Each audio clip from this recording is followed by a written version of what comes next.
أعوذ بالله من الشيطان الرجيم بسم الله الرحمن الرحيم ولو أننا نزلنا إليهم الملائكة وكلمهم الموتى وحشرنا عليهم كل شيء قبلا ما كانوا ليؤمنوا إلا أن يشاء الله ولكن أكثرهم يجهلون وكذلك جعلنا لكل نبي عدوا شياطين الإنس والجن يوحي بعضهم إلى بعض زخرف القول غرورا ولو شاء ربك ما فعلوه فذرهم وما يفترون ولتصغى إليه أفئدة الذين لا يؤمنون بالآخرة وليرضوه وليقترفوا ما هم مقترفون أفغير الله أبتغي حكما وهو الذي أنزل إليكم الكتاب مفصلا والذين آتيناهم الكتاب يعلمون أنه منزل من ربك بالحق فلا تكونن من الممترين.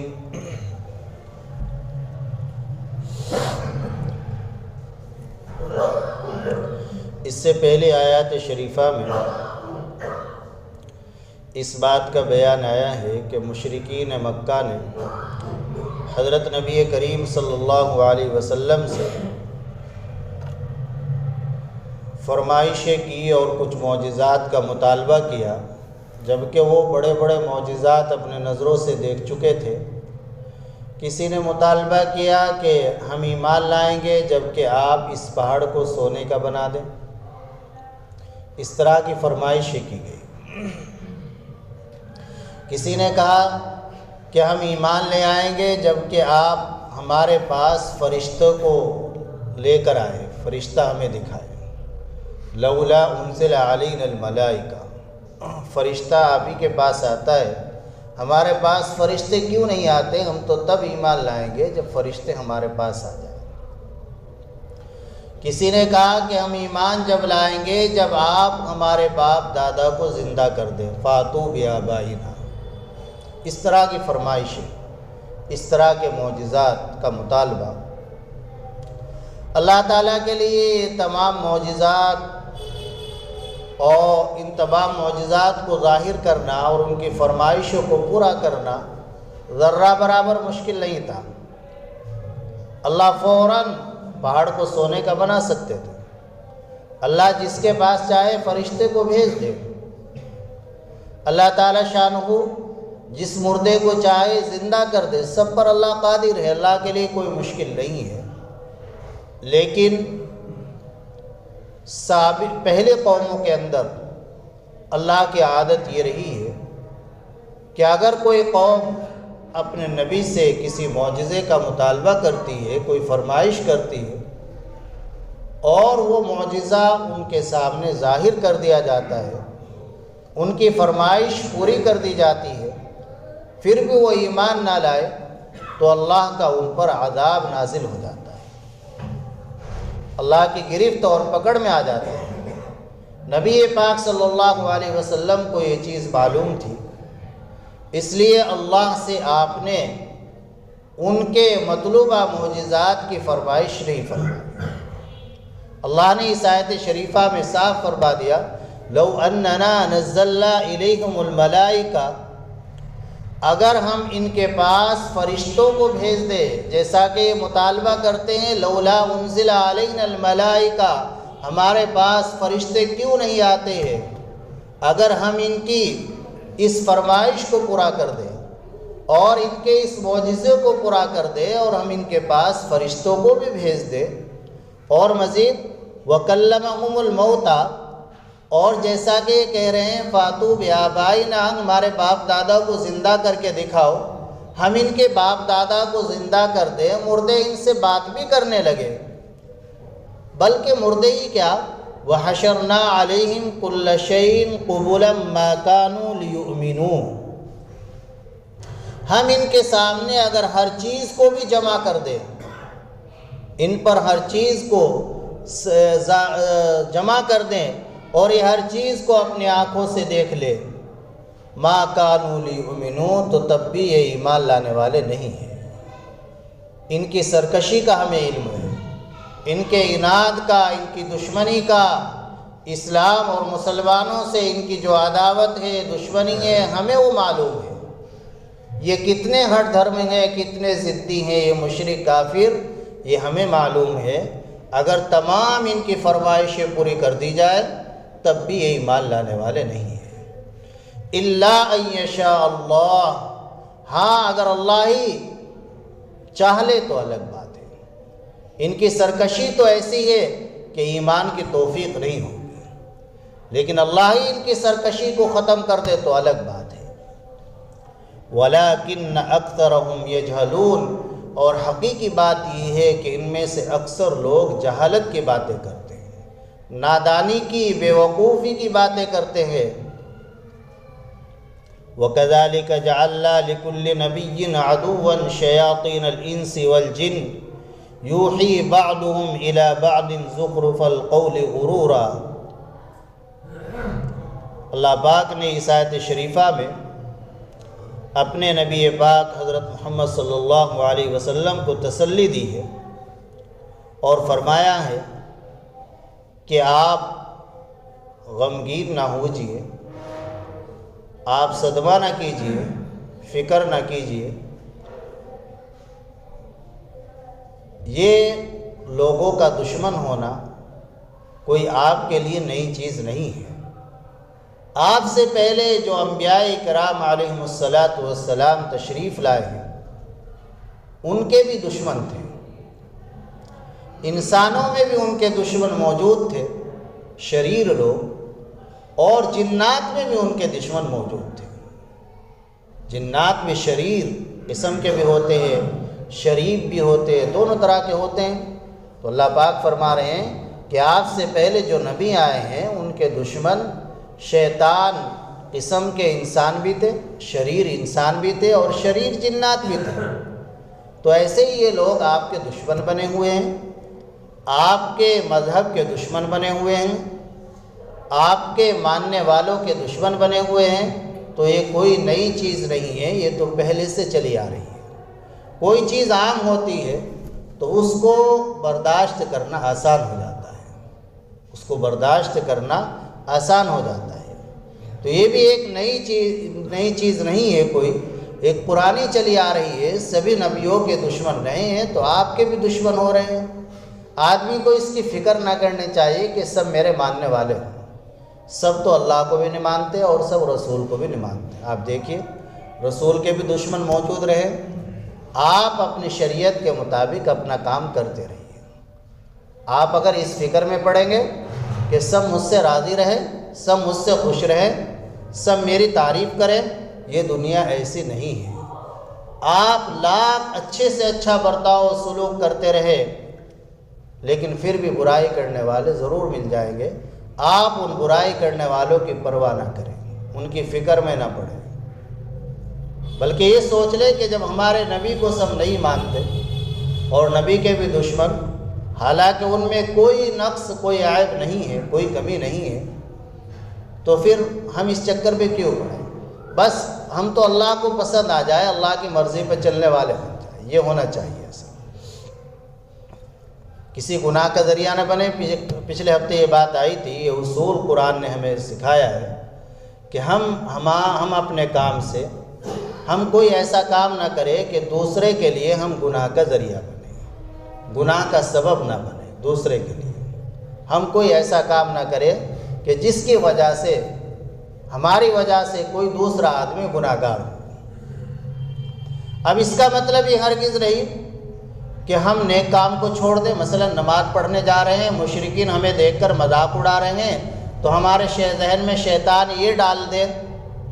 ایک سوال یہ ہوتا ہے کہ قرآن سے یہ اصول نکلا ہے کہ گناہ کا ذریعہ بننا بھی گناہ ہے، تو اب سے مسلمانوں کی داڑھی کو دیکھ کر مشرکین اعتراض کرتے ہیں، مذاق اڑاتے ہیں. مسلمانوں کے جماعت کے کام کو دیکھ کر مذاق اڑاتے ہیں، نماز پڑھتے ہوئے دیکھ کر مذاق اڑا رہے ہیں، تلاوت کرتے ہوئے مذاق اڑا رہے ہیں، تو کیا ہم ان کو چھوڑ دیں؟ نہیں. یہ جو کہا گیا ہے کہ گناہ کا ذریعہ نہ بنے، ایسا جائز کام بلکہ اگر طاعت اور ثواب کا کام بھی ہے اس کو چھوڑنا ضروری ہے. اس میں ایک شرط یہ ہے کہ وہ کام اسلام کا ضروری کام نہ ہو، اہم کام نہ ہو. اگر اسلامی اہم کام ہے، ضروری کام ہے اور اسلامی شعار میں سے ہے، تو پھر اس کو ترک کرنا جائز نہیں ہوگا. آپ نماز پڑھنے جا رہے ہیں، کوئی آپ کو دیکھ کر ہنستا ہے، آپ اس وجہ سے کہ میری وجہ سے گناہگار نہ ہو نماز چھوڑ دیں، یہ جائز نہیں ہے. آپ داڑھی رکھتے ہیں، داڑھی کی وجہ سے کوئی آدمی آپ پر ہنستا ہے، آپ اس کی وجہ سے کہ میری وجہ سے گناہگار نہ ہو داڑھی کٹا لیں، نعوذ باللہ، تو یہ جائز نہیں ہوگا. یہ سب تو اسلامی شعار ہے، یہ اسلامی نشانات ہے، اسلام کے اہم کام ہے، اسلام کے اہم کام ہے. بہت سارے مسائل علماء نے اس اصول کے ذیل میں لکھے ہیں کہ مثال کے طور پر آدمی کا کوئی بیٹا، کسی انسان کا ایک بیٹا ایسا ہے جو نافرمان ہے، اور ابا جان کو معلوم ہے کہ اس بیٹے کو میں اگر کوئی کام حکماً کہوں گا تو یہ منع کر دے گا، اور ظاہر ہے باپ کے حکم کو منع کرنا اور باپ کی بات کا انکار کرنا یہ سخت گناہ ہے، بڑا گناہ ہے. تو اس لیے باپ کو چاہیے کہ ایسے نافرمان بیٹے سے بات حکم کے انداز میں نہ کرے، بلکہ انداز بدل کر بات کرے.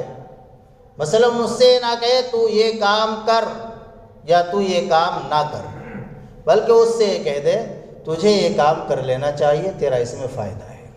اس انداز سے یہ کام نہیں کرنا چاہیے، اس میں تیرا نقصان ہے. تو اگر وہ اس کے خلاف کرے گا تو وہ گناہ سے بچ جائے گا، وہ حکم کو توڑنے والا نہیں ہوگا، البتہ باپ کے منشا کے خلاف کرنے والا اب بھی ہوگا. اور یہ جو کہا جا رہا ہے کہ اگر گناہ کا ذریعہ بن رہا ہے تو آدمی اس کام کو، چاہے وہ ثواب کا کام چھوڑ دے.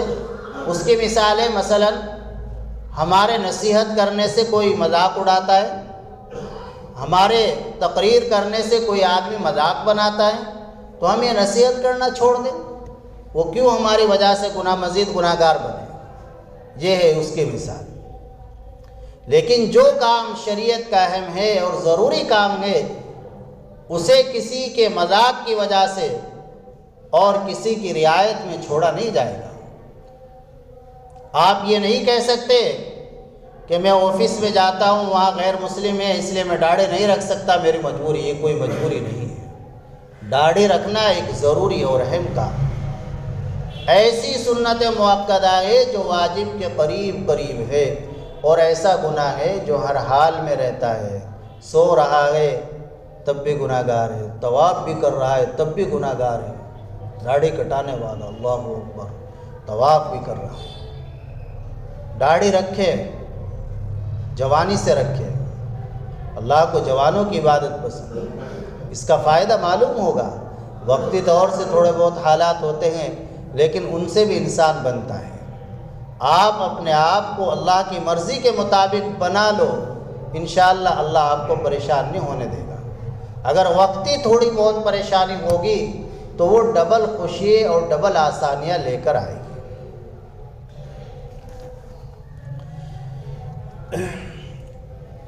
یہ شیطان شریر جو ہوتے ہیں، جنات، یہ ایک دوسرے کو کچھ ملمہ کی ہوئی چکنی چوپڑی باتیں بتاتے ہیں دھوکہ دینے کے لیے.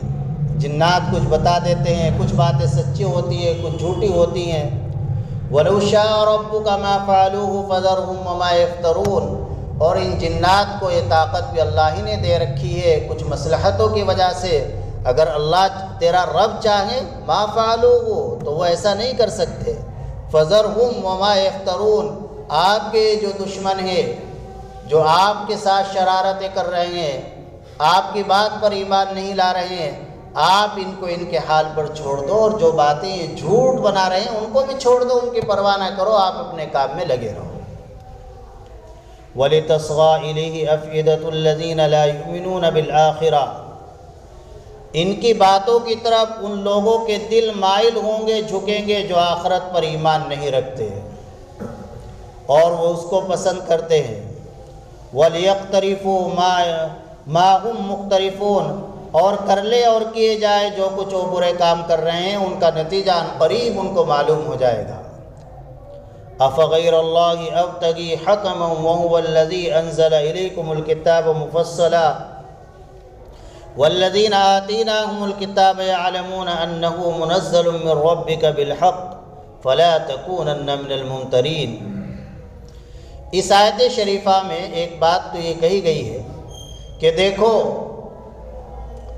میں نبوت کا مدعی ہوں، نبوت کا دعویٰ کر رہا ہوں کہ میں اللہ کا نبی ہوں، اللہ کا پیغمبر ہوں، اور تم لوگ منکر ہو، انکار کر رہے ہو میرے نبی ہونے کا اللہ کے۔ اب ایک فیصل کی ضرورت ہے، فیصل ہے اللہ تعالی۔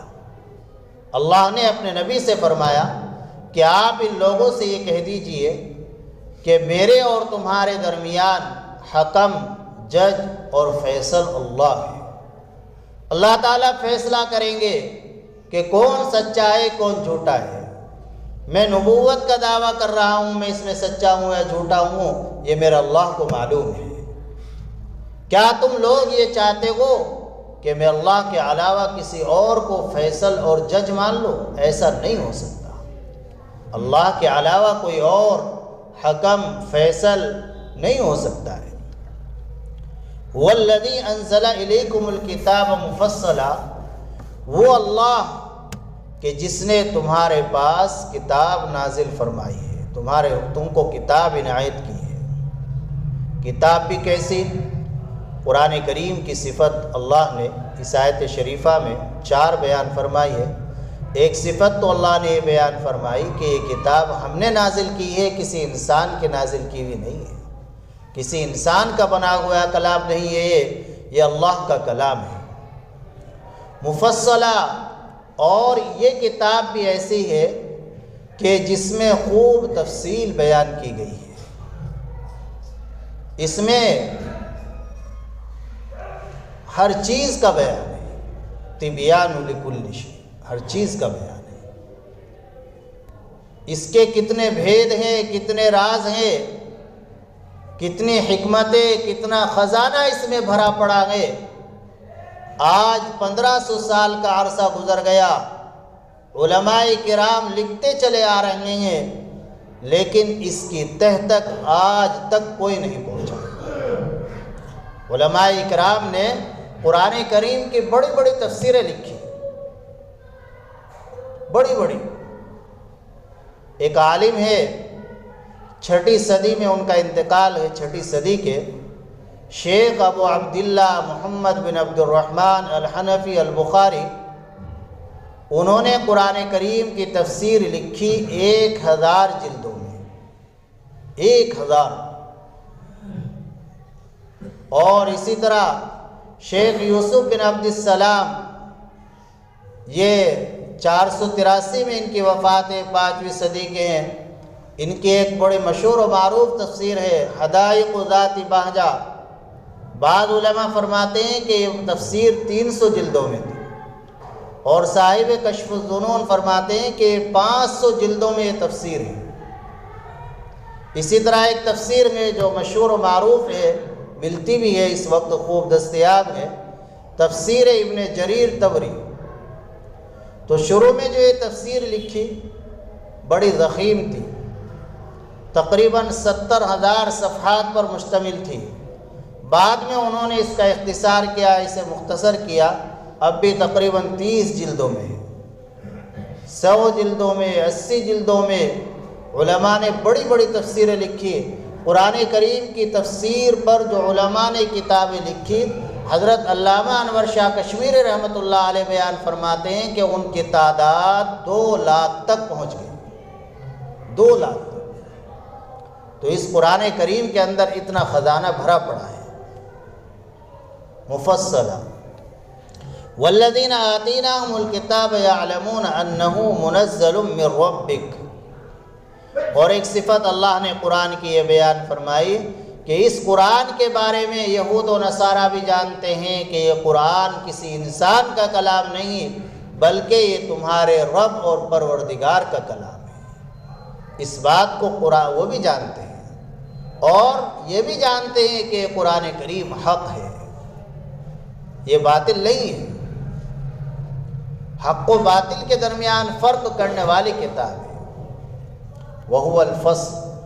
قرآن کریم کی ایک صفت حضرت نبی کریم صلی اللہ علیہ وسلم نے بیان فرمائی ہے کہ قرآن کریم حق و باطل کے درمیان فرق کرنے والی کتاب ہے. ہمیں اس قرآن کریم کا حق ادا کرنے کی فکر کوشش کرنی چاہیے. قرآن کریم کا ایک حق یہ بھی ہے کہ آدمی اس کی خوب کثرت سے تلاوت کرے، خوب تلاوت کرے. سردی کی راتیں شروع ہو گئی ہے، ان کو غنیمت جاننا چاہیے. آدمی 12-14 گھنٹے سوئے یہ مومن کی شان نہیں ہے. 5-6 گھنٹے سو لے، آرام مل گیا.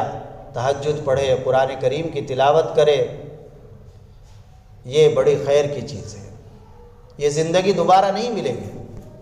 حضرت عبداللہ ابن عمر رضی اللہ تعالیٰ عنہما فرماتے ہیں کہ حضرت نبی کریم صلی اللہ علیہ وسلم نے فرمایا کہ حضرت جبریل علیہ السلام میرے پاس تشریف لائے اور انہوں نے یہ فرمایا، یا محمد شرف المؤمن قیام اللیل. مومن کی شرافت تہجد پڑھنے میں ہے. مومن کو جو کرامت، بزرگی، ولایت، اللہ کا قرب حاصل ہوگا وہ تہجد کے ذریعے ہوگا. بہت سے علماء فرماتے ہیں کہ تہجد کے اندر جو خیر ہے وہ کسی اور چیز میں نہیں ہے. کوئی ولی آج تک تہجد کے بغیر ولی نہیں بنا ہے. تو تہجد کا معمول من اللیل فتہجد بہ نافلۃ لک، اللہ حکم دے رہے ہیں. مومن کی شرافت ہے، مومن کی کرامت، بزرگی اسی میں ہے. صحت اور تندرستی بھی ملتی ہے، دنیاوی فائدہ ہے تہجد پڑھنے والوں کو. آدمی رات کو عشاء کے بعد جلدی سو جائے اور اذان سے آدھ 1 گھنٹہ پہلے اٹھ جائے. اور نبی پاک صلی اللہ علیہ وسلم کا اکثر جو معمول تھا 8 رکعت تہجد پڑھنے کا تھا، تو ہمارا بھی یہی ہو 8 رکعت تہجد پڑھیں. آخر میں وطر پڑھ لیں. اس وقت اگر وطر نہیں پڑھے ہیں، بہتر یہی ہے کہ آخری نماز وطر ہو، اور اس کا طریقہ یہی ہے کہ پہلے تہجد کی نماز پڑھ لے اور آخر میں وطر پڑھ لے. اس وقت اس کی فضیلت زیادہ ہے. کیسے کیسے علماء، بزرگ محدثین گزرے ہیں کہ باوجود علمی مشاغل کے وہ قرآن کریم کی بھی خوب تلاوت کیا کرتے تھے. یحییٰ ابن معین رحمۃ اللہ علیہ فرماتے ہیں، اقام یحییٰ القطان 20 سنة یختم القرآن کل یوم ولیلۃ. ایک محدث فرما رہے ہیں یحییٰ ابن معین رحمۃ اللہ علیہ کہ یحییٰ ابن سعید القطان رحمہ اللہ کا 20 سال تک یہ معمول رہا کہ ہر دن ایک قرآن پورا کیا کرتے تھے روز. 20 سال تک. کوئی مہینہ 2 مہینہ نہیں یا رمضان میں ہو گیا نہیں، 20 سال تک پورا معمول ہے. روز ایک قرآن پڑھتے تھے. اور علمی مشاغل الگ. قرآن پڑھیں، خوب کثرت سے پڑھیں. اور امام ذہبی رحمۃ اللہ علیہ نے ابو بکر ابن عیاش رحمۃ اللہ علیہ کے بارے میں لکھا ہے کہ ان کا 40 سال تک معمول رہا روز ایک قرآن پڑھنے کا. قرآن کریم جو کثرت سے پڑھتا ہے اللہ تعالیٰ اس کو صحت و تندرستی سے بھی نوازتے ہیں، اور جو قرآن کریم کو دیکھ کر پڑھتا ہے اللہ اس کی بینائی کو آخر عمر تک صحیح سالم رکھتے ہیں. یہ بھی ایک قرآن کریم کی خوبی ہے. تو دنیاوی بھی فائدے ہیں اور اخروی بھی فائدے ہیں. تو ہم کثرت سے قرآن کریم کی تلاوت کریں. فلا تکونن من الممترین. قرآن کریم کے متعلق شک کرنے والوں میں سے ہرگز نہ ہونا. حضرت نبی پاک صلی اللہ علیہ وسلم نے فرمایا کہ میں نے کبھی شک نہیں کیا. علماء نے لکھا ہے کہ اصل کے خطاب تو بظاہر حضور کو ہے صلی اللہ علیہ وسلم، لیکن اصل حضور کے علاوہ اور لوگوں کو خطاب کرنا مقصود ہے۔ کوئی بھی قرآن کے بارے میں ذرہ برابر شک نہ کرنا، یہ قرآن خالص اللہ کا کلام ہے، کسی انسان کا کلام نہیں ہے۔ لہذا ہمارا معمول ہو کہ ہم کثرت سے قرآن کریم کی تلاوت کریں۔ حضرت قاری طیب صاحب رحمۃ اللہ علیہ جو دارالعلوم کے محتمم تھے، انہوں نے ایک واقعہ بیان فرمایا کہ میرے والد محترم حضرت مولانا محمد احمد صاحب، انہوں نے ایک مرتبہ مجھے بلایا تنہائی میں حاضر ہوا، اور میرے والد محترم خوب رونے لگے، اتنے روئے کہ کچھ وقت کے لیے آپ کی آواز بھی بند ہو گئی، آنسو ہی جاری، گریا زاری خوب۔ میں نے عرض کیا کہ حضرت والد محترم میرے سے کوئی گستاخی ہو گئی؟ کہ نہیں، گستاخی نہیں، مجھے آپ سے کچھ کہنا ہے۔ کہ فرمائیے جو حکم ہو۔ کہ کہنا یہ ہے کہ بیٹا جب میں حافظ بنا تو میرے والد محترم کو بڑی خوشی ہوئی۔ ان کے والدین حضرت مولانا قاسم نانوتوی رحمۃ اللہ علیہ جو بانی ہیں دارالعلوم کے، بنیاد وہی شروعات کرنے والے، کہ جب میں حافظ ہوا تو میرے والد محترم کو بڑی خوشی ہوئی، اور انہوں نے شہر کے لوگوں کی، علماء کی ایک بڑی دعوت کی، اور اس وقت انہوں نے مجھے تنہائی میں بلایا، اور تنہائی میں بلا کر یہ فرمایا تھا کہ بیٹا تم بڑے ہوں گے، عالم بنو گے، تمہیں عزتیں ملے گی، عہدے ملیں گے، سب کچھ ملے گا، لیکن میں نے حافظ تمہیں اپنے لیے بنایا ہے، تم میرے لیے، میرے ایصال ثواب کے لیے روز تلاوت کرنا۔ تو میرا اس وقت سے معمول ہے کہ میں روز 2 پارے پڑھ کے اپنے والد محترم کو ایصال ثواب کرتا ہوں، 2 پارے روز پڑھتا ہوں۔ میں بھی تم سے یہی بات کہنے کے لیے تمہیں بلایا کہ میں نے حافظ تمہیں اپنے لیے بنایا ہے، اور کچھ جو بنو گے وہ تمہارے لیے، تم بھی تلاوت کا اپنا معمول رکھنا۔ تو حضرت قاری صاحب فرماتے ہیں کہ میں مہینے کی 1 تاریخ کا انتظار کیا، 2-4 دن کے بعد 1 تاریخ آ گئی، اور 1 تاریخ سے میں نے اپنا یہ معمول شروع کر دیا کہ روز مغرب بعد 2 پارے پڑھتا ہوں، اس وقت سے کبھی نہیں چھوٹا، اور اپنے والد کو ایصال ثواب کرتا ہوں۔ آج ہمیں بھی فکر ہونی چاہیے اور ہمارا بھی عمل ہو۔ ہم میں سے بھی بہت سو کے بچے ماشاءاللہ حافظ بن گئے، بہت سو کے بن رہے ہیں، بہت سے خود حافظ ہیں۔ جو حافظ ہیں وہ سوچے کہ کیا میں روز تلاوت کرتا ہوں؟ میرے والد نے مجھے حافظ بنایا، 3-4 سال کا عرصہ لگا، تو کیا میں انہیں روز تلاوت کر کے ایصال ثواب کر رہا ہوں؟ ہم خود غور کریں۔ اگر کر رہے ہیں اللہ کا شکر ادا کریں، نہیں کر رہے ہیں تو معمول بنائے کم 3 پارے پڑھنے کا، 3 نہ ہو سکے 2 پارے پڑھ لیں۔ اور جو اپنے بچوں کو حافظ بنا رہے تو وہ اپنے بچوں کو جب حافظ بن جائے ان کو یہ بات سنائیں کہ بھائی دیکھو، ایک چونکہ بچے کے دل میں جو بات بیٹھ جائے گی انشاءاللہ وہ آخر تک رہتی ہے۔ یہ 15 سال سے عمر جو پہلے کی ہے، اگر بچے کو اچھا استاد مل جائے، اچھے والد مل جائے، تو اس کو جو باتیں کہی جائے گی، جو کچھ وہ سنے گا، دیکھے گا، وہی اس کے دل پر ایسے نقش ہو جائے گا جیسے پتھر پر کسی چیز کو نقش کر دیا جائے، اور پھر وہ عمل میں بھی لے آئے گا اس کو، پھر وہ چھٹنے کا نہیں۔ ہمارا بچہ ہے 6 سال کا، ایک ان کو پڑھاتے ہیں قاری صاحب، تو انہوں نے ان کو ادھر سے سے پڑھایا، ناظرہ کا پارہ پڑھا دیا، اور پھر تبارک الذی کا، تو ماشاءاللہ وہ ذہن اچھا، تو اس کو سورہ بقرہ وہ سورہ ملک حفظ ہو گئی۔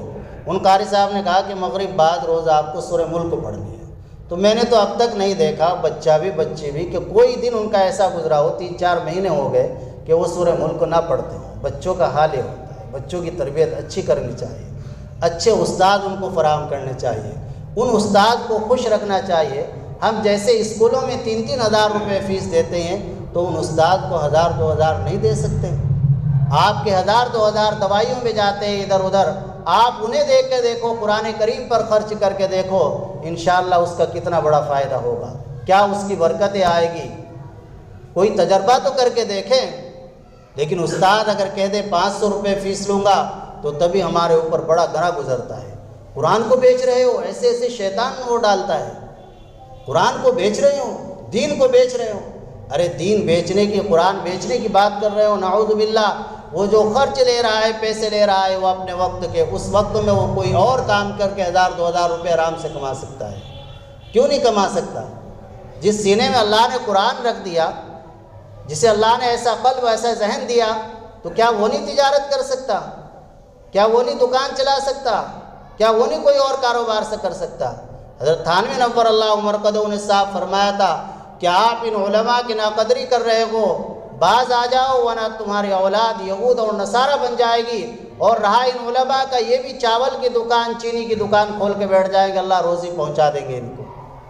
یہ ہماری اولاد کے دین کے محفوظ ہونے کا، ایمان کے محفوظ ہونے کا ذریعہ بنے ہوئے ہیں، ہمیں ان پر خرچ کرنا چاہیے۔ آپ سوچئے کیا تنخواہیں دے رہے ہیں ہم، 9000، 10000، 12000، کیا 500 روپے میں روز ہمارا گزر بسر ہو رہا ہے؟ 3-4 بچے ہیں، 5 بچے ہیں، نہیں ہوتا 10-15 ہزار میں۔ آپ خود اپنے گھر کا حساب جوڑو، تو ان کا کہاں سے چلے گا؟ کون فکر کرے گا؟ ہمیں کوشش کرنی چاہیے کہ کم سے کم 15-20 ہزار روپے ہمارے امام پہ پہنچے۔ ہم پورا محلہ ہے، اور جب وہ 24 گھنٹے کی ڈیوٹی ہے، اتنی سخت ڈیوٹی تو کسی بھی کام میں نہیں۔ آپ سوچئے اگر آپ سے کہا جائے کہ آپ کو 500 روپے روز کے دیے جائیں گے، آپ کو ٹھیک اس وقت یہاں آنا ہے، نہیں آ سکیں گے۔ ہمیں فکر کرنی چاہیے قرآن کی نسبت سے، اللہ کے لیے، اللہ کے رسول کو خوش کرنے کے لیے۔ ان کے نائب ہیں، کیا ہم قدر کر رہے ہیں؟ اور اپنے اولاد کی تربیت کرے، ان کی فکر کرے، موبائل سے ان کو بچائے، ان کی صحت کو اچھا بنائے، ورزش کا سامان ان کو کچھ دے دیں، دینی باتیں ان کو سکھائے، اور جو بات اچھی ان کے دل میں آپ ڈال دو گے انشاءاللہ وہ نقش ہو جائے گی۔ اور اس وقت کی باتیں 4-5 سال 10 سال سے پہلے کی جو عمر ہے وہ اچھی طرح یاد رہتی ہے بعد میں۔ اللہ عمل کی توفیق عطا فرمائے۔ تفسیر انشاءاللہ منگل کو ہوا کرے گی، کچھ احباب کی بھی رائے تھی، اور اب اتنا رمضان تک انشاءاللہ منگل کو کر لیں، اس منگل کو بھی ہوگی انشاءاللہ۔ الحمدللہ رب العالمین، اللہم اجعل صلواتک و رحمتک و برکاتک علی سید المرسلین امام المتقین و خاتم النبیین محمد عبدک و رسولک امام الخیر و قائد الخیر و رسول الرحمہ، اللہم ابعثہ مقاما محمودا یقبض بہ الاولون والآخرون، اللہم صل علی محمد وعلى آل محمد كما صليت على إبراهيم وعلى آل إبراهيم إنك حميد مجيد، اللهم بارك على محمد وعلى آل محمد كما باركت على إبراهيم وعلى آل إبراهيم إنك حميد مجيد۔ ربنا ظلمنا أنفسنا وإن لم تغفر لنا وترحمنا لنكونن من الخاسرين، ربنا آتنا في الدنيا حسنة وفي الآخرة حسنة وقنا عذاب النار، اللهم أحسن عاقبتنا في الأمور كلها وأجرنا من خزي الدنيا وعذاب الآخرة۔ مولائے کریم گناہوں سے توبہ کرتے ہیں، یا اللہ اپنی رحمت سے معاف فرما دے، اپنے فضل سے معاف فرما دے، یا اللہ ہمارے اس مختصر سے عمل کو قبول فرما لے، یا اللہ اپنے ان بندوں کو قبول فرما لے۔ تیرے قرآن کریم کی نسبت سے بیچارے اپنے کاموں کو چھوڑ کر، اپنے مشغولیات کو چھوڑ کر بیٹھتے ہیں، یا اللہ سب کو اپنی شان بہترین بدلہ عطا فرما، قرآن کریم کے برکات سے مالا مال فرما، سب کے اولاد کو فرما بردار بنا، آنکھوں کی ٹھنڈک بنا، پریشانیوں الجھنوں کو ختم فرما، ذہنی قلبی سکون نصیب فرما، صحت قوت عطا فرما، یا اللہ بیماریوں سے نجات نصیب فرما، بیماریوں سے حفاظت فرما، جسمانی بیماریوں کو بھی ختم فرما، روحانی بیماریوں کو بھی ختم فرما، یا اللہ ایمانی روحانی جسمانی عافیت نصیب فرما۔ یا اللہ ہم سے مانگنا نہیں آتا لیکن آپ کو دینا آتا ہے، مولائے کریم جو بھی ہمارے لیے دنیا و آخرت کے لحاظ سے خیر ہو سب عطا فرما، جو ہمارے لیے شر ہے اس سے حفاظت فرما، یا اللہ ہماری دعا کو اپنے فضل و کرم سے قبول فرما۔ صلی اللہ تعالی علیہ